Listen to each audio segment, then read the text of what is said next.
Mina teen täna peedi püreesuppi ja ma teen seda niimoodi, et ma olen ahjus juba valmis küpsetanud 180 kraadi peal peedi, küüslaugu, sibula ja peedi pealsed ja rosmariini ja tüümiani koos oliiviõli, meresoola ja tamaariga või sojaga, kellel on.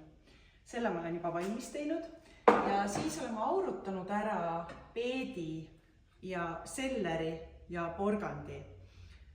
Nüüd ma avasin, et ka minu väiksele 9-kuusele tütrele meeldib see püreesupp ja seetõttu ma natukene mahendangi seda maitset siis porgandi ja selleriga.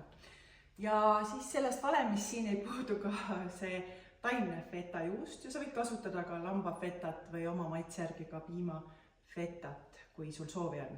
Asume siis asja juurde. Sul on vaja blenderit, loomulikult, siis on sul vaja vett ja kui sa tahad juba maitsestada, siis hangi endale mingisugust puljongit.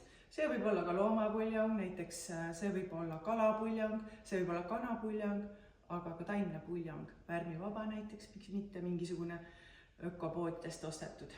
Aga kõigepealt ma panengi siia vett. Siis minu toitudes on alati väga palju selliseid erinevaid maitsetaimi. Siin on mul väiksed tüümianipojakesed, mida ma kasvatan, siis ma kohe võtangi siit peotäie noori võrseid, asetan siia sisse. Siis on mul siin rosmariini oksa, asetan siia sisse värskeks maitseks. Kellel on, võib panna näiteks basiilikut, aga võib ka panna täiesti ainult peterselli näiteks, võib panna tilli, et kas sa tahad seda Vahemere maitset või siis tahad seda kodumaist maitset. Nii, ja siin ongi see aurutatud seller. Seller annab mahlasust ja mineraali maitseid, mis on tegelikult hästi hea peet, võib-olla käib üle. Ja siin on mul ka jälle värske porgand, ma isegi ei hakka seda koorima, tal on nii õrn koor ja öeldakse, et nendes pealsetes ja siis selles mullas on B12, nii et mina tea, võib-olla vastab tõele. Paneme ühe porgandi.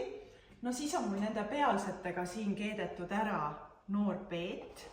Selle ma panen ka sisse siia. Panengi ühe peedi praegu sisse.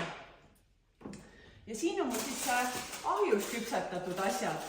Ahjus annab sellise mõnusa, sellise suitsuse meki ja sellise tugevama või sellise mõnusama, sügavama maitse. Et siis panen ka selle siia sisse kõik ära. Ja nüüd siis, kui sul on see jahtunud juba näiteks, sa oled ette teinud, siis sa võid keeta näiteks vett ja panna selle vee siia sisse. Mina veel lisan siia oliiviõli.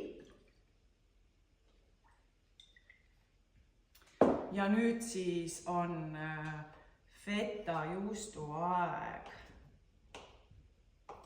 Nii, paneme natukene seda taimset fetat, et mitte üle panna ja siin ta nüüd ongi natukene suristamist jälle. Nii, suristame, hopsti. Ja mõnus soe supp ongi valmis saamas. Ja nüüd ma röstiksin siia veel juurde, kas siis neid kõrvitsaseemneid või piin ja seemned sobivad ka siia täiesti hästi, või ükskõik milliseid väikseid päevalilleseemneid või mis sul kodus parasjagu satub olema. Maitsestada võid sa loomulikult selle nutritional yeastiga ehk maitsepärmiga, mis annab ka B12, kui sa oled taimetoitlane. Juurde panna siia erinevaid idusid, näiteks peale garneerida või praadida näiteks mõne valge kala ära, miks mitte, kui on selline suurem perekond ja mehed, kes nagu toekamad midagi soovivad. Aga nüüd ma alustan selle suristamisega.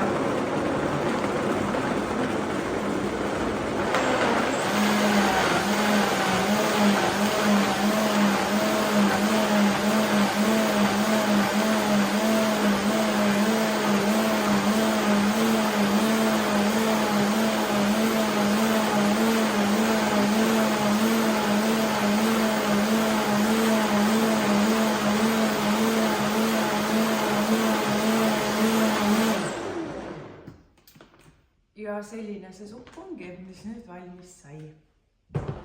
Head proovimist. katsetada minu suppe. Tuli täiuslik.